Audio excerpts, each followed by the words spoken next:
Welcome to Confabulate. Now, ladies and gentlemen, if you don't know what it means to confabulate, then when in doubt, ask Siri. Siri, what does confabulate mean? Engage in conversation. Talk. Do you want to hear more?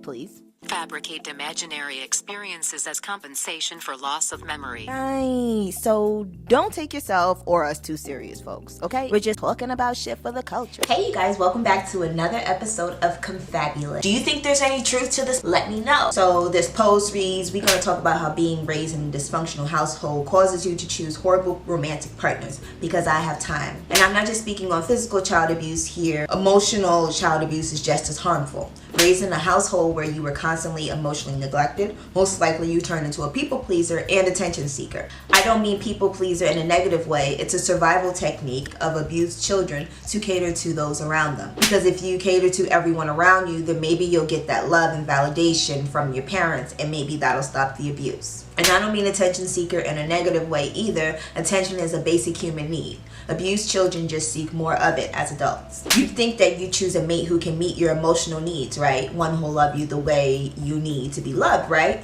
Wrong. Instead, you're attracted to emotionally unavailable people who you have to cater to because that's the only type of love you've ever known. People who are too nice to you and want to love you are actually a turnoff to you. They feel foreign to you and you immediately reject them. You start to pick unnecessary fights, push their buttons. Getting a negative response from them is the only way they can show you that they care. Does that sound like anybody out there? Does that sound like anybody that you know?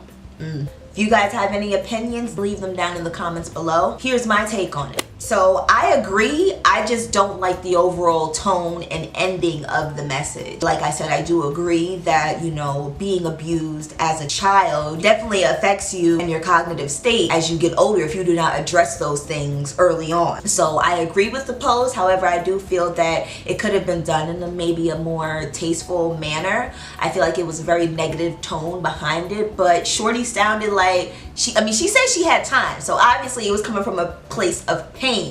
So with that being said, I wanted to shed light on it. But in order to shed light on the situation, you first have to educate yourself about yourself and your unique situation. When I say educate yourself, I mean take a step back and really analyze your situation and analyze your feelings. Are you happy? Does this person make you feel love? Do you know what love is? And if you can't answer any of these questions, or if you have difficulty understanding the questions, then I think that comes back to the education of yourself. And that's part of mental health. And mental health is a huge issue in America. It gets swept under the rug as if, you know, it's kind of like not so much taboo to speak about, but just something that isn't talked about as much as it should be. And I know, speaking for myself and my own community, mental health is a serious issue affecting the Black community. The U.S. Department of Health Services says African Americans living below the poverty level, as compared to those over twice the poverty level, are 3 times more likely to report psychological distress.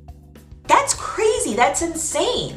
And the fact that you don't hear it talked about in the Black community says, like, it speaks volumes, you know. It says that it's an issue, but it's not being addressed. And how can we be better people if we're not addressing our own mental health? You go to the doctor every month or annual physical or whatever. You need to make sure that your mental health is in check as well. The death rate from suicide for African American men was more than 4 times greater than African American women in 2014. Suicide, I know it's a touchy subject and a lot of people, you know, feel very uncomfortable when speaking about these things, but these are the kind of conversations that we need to confabulate about, because having these open discussions makes it easier for those who are dealing with so much hurt and pain. You have to let all of that hurt and anger inside of you out in a healthy way. And some ways that you can do that is by speaking to someone. You can go and talk to a counselor. There's therapists out here. Let's face it, not everybody is a therapy person, a therapeutic person,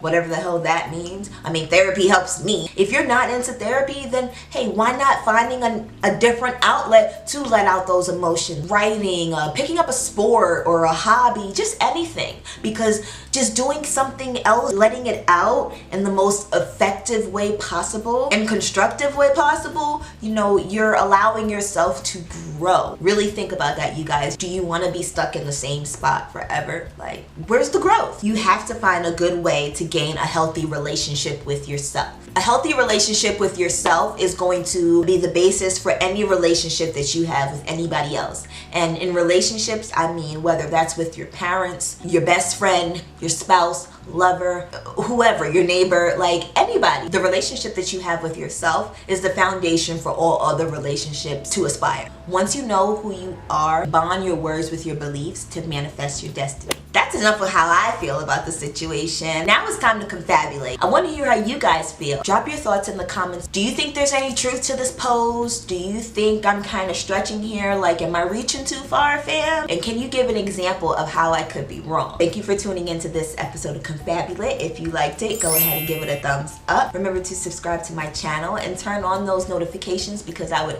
hate for you to miss out next week when we confabulate. I'd love for you to share this with your friend. Remember, on Wednesdays, we confabulate.